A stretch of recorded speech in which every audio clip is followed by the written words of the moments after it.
A tale of two gods, Allah and the God of Jesus. There's a difference between the God Jesus spoke of and Allah of Islam. It's not subtle, it's a chasm. Jesus told us that God is love, pure, simple, unadulterated love. It's the kind of love that makes you stop in your tracks, the kind of love that forgives 70 times 7, the kind of love that turns the other cheek and goes the extra mile. You don't earn it, and you can't lose it. It's there for you, always, even when you're at your worst. Then there's Allah, powerful, mighty, sovereign. You don't mess with Allah. He's the ruler, the judge. He demands obedience, submit, or face the consequences. It's not that Allah doesn't love, He does.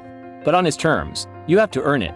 And it's not guaranteed. Step out of line, and you're out of luck. Jesus taught about a God who's like a father, a friend, someone who walks with you through the valleys and dances with you on the mountaintops. Allah is more like a king, distant, commanding, respected, but not close. There's forgiveness in both. But with Jesus, it's like a floodgate. A sinner walks in and walks out a saint.